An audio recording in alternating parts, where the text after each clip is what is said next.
Saludos cordiales, queridos estudiantes. Les doy la bienvenida a nuestro nuevo tema de estudio y hoy vamos a hablar acerca de Ecuador, el auge petrolero y cómo esto ha ido vinculándose con el tema de la migración. La exportación de petróleo en Ecuador comenzó específicamente en el año de 1928 en manos de empresas transnacionales. Vemos que las principales exportaciones eran específicamente productos agrícolas. Inicialmente se fue exportando cacao, se fue exportando banano y la producción bananera no era muy significativa.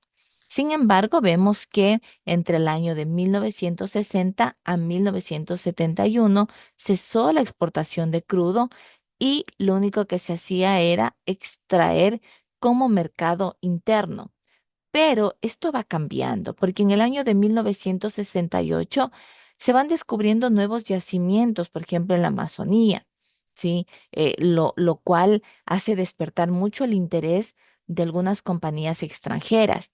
Asimismo, vemos que en el año de 1971 el gobierno de José María Velasco Ibarra decretó la ley de hidrocarburos, es decir, que se empieza a normar, a crear leyes que regularicen el sistema específicamente del petróleo.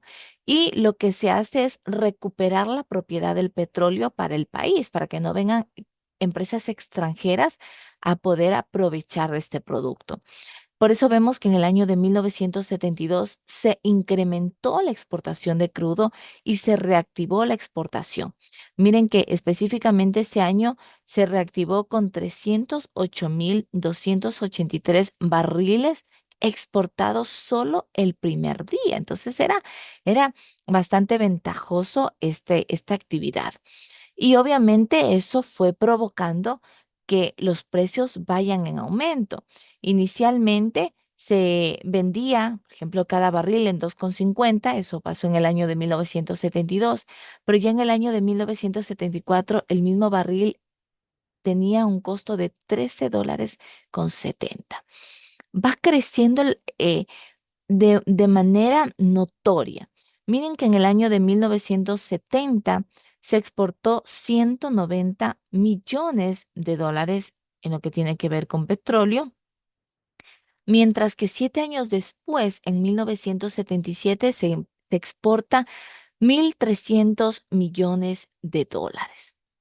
Claro que esto también repercute en otros aspectos. ¿Por qué? Porque al haber ingreso de dinero, también se va marcando una crisis en la deuda externa. Por ejemplo, existe un aumento de la deuda. Nuestra deuda externa como país creció casi 22 veces de forma sostenida, pasando de 260 millones de dólares en 1971 a 5.869 millones de dólares en el año 1981. ¿Sí? Obviamente va bien, vemos una inversión insignificante porque la inversión en educación, en salud fue mínima, no se modificó la matriz productiva, seguíamos dependiendo mucho del exterior y de la exportación de productos primarios y vemos cómo los medios de producción y la riqueza siguieron concentrados en minorías industriales, comerciales y terratenientes, marcando un suceso importante como fue la sucretización que marcó más todavía la crisis en el país. ¿Por qué? Porque en el año de 1979 la deuda privada era de 706 millones de dólares, ¿sí? Y esta ascendió aún más. Y en el año de 1983 el gobierno de Osvaldo Hurtado asumió esa deuda privada, o sea, él se hizo cargo de esa deuda en dólares a cambio de que la empresa privada pague en sucres. Entonces, imagínense la afectación que tuvo para el país. Estos pagos nunca fueron efectuados y el Estado asumió enteramente la deuda de los empresarios. Esto afectando notablemente, ¿por qué? Porque se da una crisis. Primero, empieza con la devaluación del sucre, porque en el gobierno de León Febres Cordero la deuda se incrementó por la devaluación del sucre frente al dólar. Vemos que se dan las moras en el pago porque al desplomarse los precios del petróleo en 1986, Adicional, aparece el terremoto de 1987, hicieron que Ecuador fuera acumulando moras en los pagos de la deuda externa bancaria.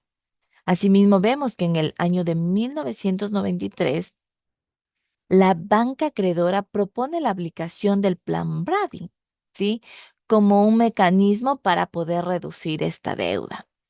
Y vemos por último que se da el tema de los negocios especulativos. Esto provocó un negocio especulativo por parte de entidades financieras y los particulares, que incrementó aún más la cotización del dólar y la devaluación del sucre específicamente. Espero les haya agradado este tema, chicos. Lindo día.